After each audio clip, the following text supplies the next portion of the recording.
guys, it's Kyra and welcome back to my channel. So I am very excited for today's video because I'll be trying out a brand new drugstore foundation. Now you guys know how much I love to find good drugstore buys, and honestly you guys, that's like the one thing that I'm asked about the most is like drugstore recommendations. Everyone's like, Kyra, do you know a good drugstore brand for foundation or for lipstick or for primer, for brows, etc. And so I love reviewing and sharing new products with you guys, and today I'll be trying out the Covergirl Trublend Matte Made Foundation. So I recently received this huge PR package from Covergirl, you guys. This box is humongous and it includes all the shades of their new foundation, and I'm really excited about it because this shade range, you guys, includes 40 foundations, which is absolutely great for a drugstore brand and for just a brand in general to just come out with 40 shades, you know, to be very inclusive of different skin tones. It's always awesome. And it's broken into 4 different, I guess, categories or like shade ranges. It's light, medium, tan, and dark.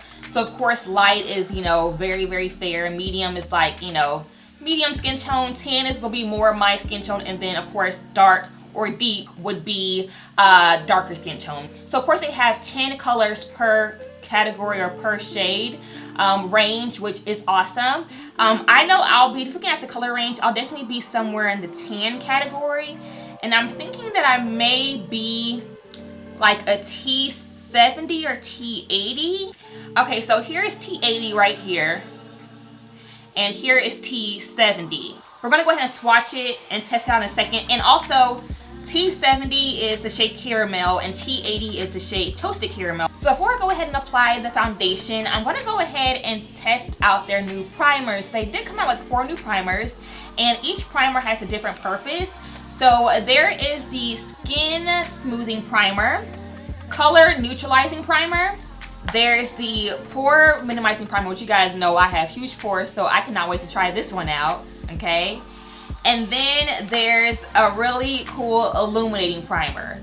So obviously there's one thing that's missing, and that is a oil reduction or like a mattifying primer, which I guess they don't need a mattifying primer if the foundation is matte, so that's probably why they didn't include one. And so what I'll do is I'll just go ahead and try out the primers with the matte foundation and not include a mattifying primer, and then see how the foundation holds up throughout the day without a mattifying primer. And that way I know that depending on the oiliness level, that will let me know if I need to go ahead and also include a mattifying primer in my regimen. I want to do the skin smoothing all over like in the outer portion, and then the pore minimizing here in the cheek areas. Let's go ahead and apply the skin smoothing one, which looks like this. It's like a white creamy, yeah, it's pretty creamy. Ooh, it feels really good. So it's like a, oh, you guys see that? It kind of like instantly smoothed out my skin. Of course, is what it's supposed to do, but just as far as consistency goes. But it kind of feels more like a lotion. So it's definitely creamy, very smooth. It's like, it's not too thick but not too thin either. I actually love the way this feels, honestly. And I'm gonna go ahead and apply the pore minimizing one right into the cheek area. And this one is purple, you guys can see. Let's see if it actually smooths out and feels in those pores. Okay, I can see it filled in just a little bit, but it's not, you know, doing like some other pore minimizing ones that I've tried before. Maybe if let's try to press it in instead, as opposed to smoothing. Let's try to press it in and see if that works better. Okay, so that works a little bit better. So I'd recommend that if you do use this, whenever you apply it, try pressing it in. It's like lightly filling them in, but not really making a huge impact. And I can still see them, so it's not really doing what it's supposed to do. Maybe it's meant for people who have like smaller pores, I don't know. But we'll keep that in mind. Now onto foundation. Now this foundation claims to have a 12-hour wear. Now if it will actually do that, I'm not quite sure. We will see. I probably won't even wear it for 20. Yes! Oh my gosh, you guys, it includes a pump. Oh! You guys have no idea how important that is, because no one wants to dump product on the back of their hand and have to use their finger to apply it. I love that this includes a pump. Yes, Covergirl, yes. What I was saying is that I probably won't wear this for 12 hours. I'll probably make it to 8, maybe 10 hours. But honestly, that's about as long as I wear foundation throughout the day anyway, so that's not, you know, 12 hours, I probably won't even wear it like that. But okay, let's go ahead and swatch Caramel. Actually, I'm gonna pump it on the back of my hand and then use my finger to swatch it on my face. Okay, so there's Caramel. Okay, I'm gonna go ahead and try Toasted Caramel now. I'm gonna compare the two just so you guys can kind of see. Okay, so if you guys can see right here, comparing the two, as you can see, Caramel actually has a little bit of an olive undertone. Obviously, it's a little bit too olive for my skin tone. So if I applied it all over, it would actually look a bit ashy. As opposed to Toasted Caramel, as you can see, is a little bit more golden and has a little bit more of a yellow undertone, which is me. So if I were to pick out of the two here, it would be Toasted Caramel. Now, I'm gonna go ahead and swatch T90 just to make sure that's actually my, you know, correct shade match. This one here is Tawny or T90, which as you can see is a little bit of a cooler undertone. So within these three colors itself, there's different undertones. I know for sure that Toasted Caramel is my jam. So I'm gonna go ahead and kind of wipe off the other two. And again, go back in with Toasted Caramel. Kind of apply it a little bit all over. Again, I love the pump. I'm gonna take my Sigma Kabuki brush and just go ahead and blend this in. Okay, so initial thoughts on the foundation as I'm blending it out. First of all, it's blending out super easily. Second of all, Toasted Caramel was definitely the right shade for me, so I'm glad I picked that one because it looks really great all over. And then as far as coverage goes, I'd say that it's medium to full. It is buildable, so of course the more you apply, the more coverage you're gonna get. And I applied a little bit more, so it's giving me full coverage, but I feel like if I had applied less, it would definitely be sheared out a bit more. But I really like the coverage. I mean, all my blemishes on here are covered up completely. It just looks, you know, really nice and natural still. I think that's like a huge thing for me with foundations now, is that now, especially now, I want it to look as natural as possible. I cannot stand when a foundation looks super cakey or just looks like it's sitting there. And this one here does not look like that at all, which is a good thing. So kudos to Covergirl for the finish. Overall, like, I have no complaints or ill first impressions. It looks really good. I'm gonna go ahead and finish my whole entire face and then come back with the final look, and then of course come back throughout the day with my updates. So.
Alright you guys, so after you have gone ahead and, you know, finished your makeup, did your hair and all that good stuff, here is the final look.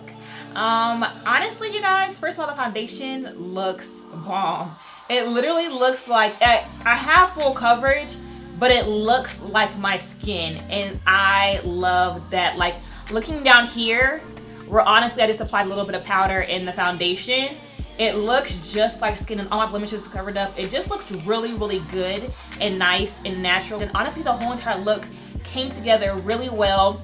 The foundation played well with other products. It blended out really well, really easily.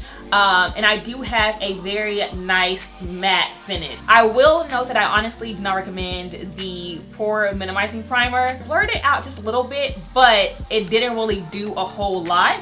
So like right now in my lower cheek area, I can still see my pores like they're big as day. I don't know if it's showing up on camera, but like here in the mirror, it looks like I didn't really apply anything there. And that's honestly, that's what we don't want. So I'd say to just skip on the pore minimizing primer. I do think though that the smoothing primer did actually smooth out the texture of my skin.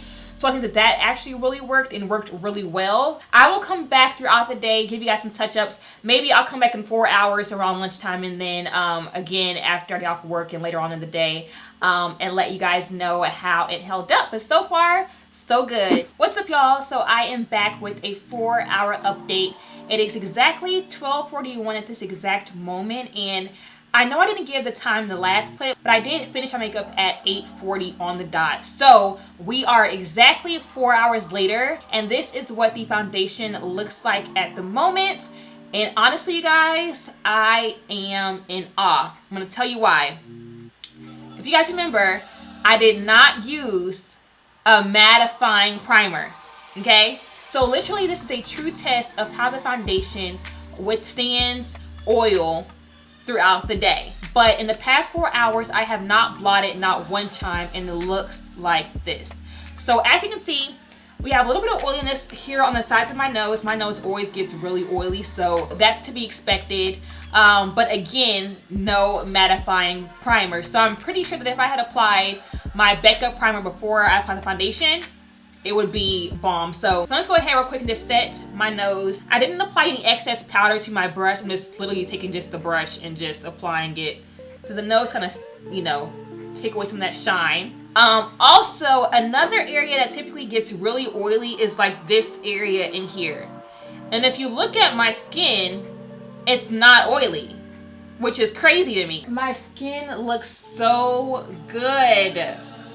And again, you guys, this is a drugstore foundation. Also, I wanted to note that in the past 4 hours I've been wearing this foundation, it does not feel like I have anything on my skin, which to me is freaking amazing. So thumbs up to Covergirl. We're doing good so far within the first 4 hours. Let's see how we do 4 hours from now. So it is now 5:50 to be exact. So we actually went to 5 hours after the last update, which means that we are a total of 9 hours post initial application, and this is what my makeup looks right now. As you can see, I am a little bit oily. I'm oily in here, of course, around the nose area. Honestly, it's just here on the sides of my nose, and then in this little pocket of my cheek, which honestly, this area right here always gets the oiliest.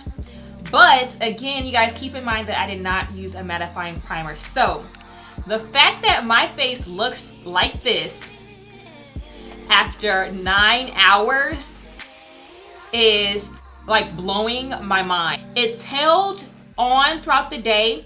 It hasn't caked up, it hasn't broken up, it hasn't transferred, anything like that. It still looks just like how I did, of course, with without the oil, you know, but it still looks almost just like how it did whenever I first applied it, which is amazing. Like, even down here, again, where I just applied foundation and powder, I still look completely matte down there, and I still have full coverage. I still look flawless down there. Again, it's really just the upper cheek area and then my nose, which I can pat right now.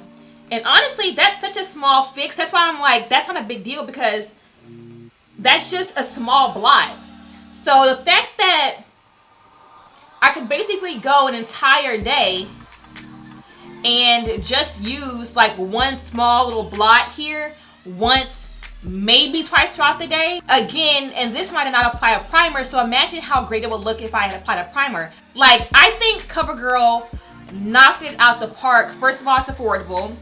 Second of all, it has a really good shade range. Okay, 40 shades, y'all. I mean, the coverage is amazing. It's lightweight. I will say it again.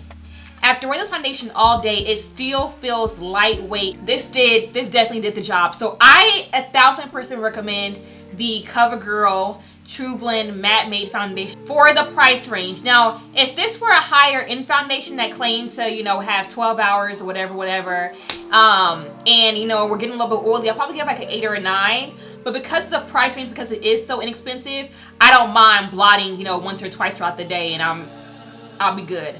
Also, my lash lines, I do have a little bit of creasing right there, but not as much as I usually do, which is awesome.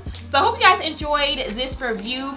First impressions and review of the CoverGirl Matte Made Trublend, or Trublend Matte Made Foundation, and also again the full face makeup tutorial. If you guys enjoyed it, don't forget to give this video a thumbs up, and also subscribe to my channel if you haven't already, and I will catch you guys in the next video. Bye guys.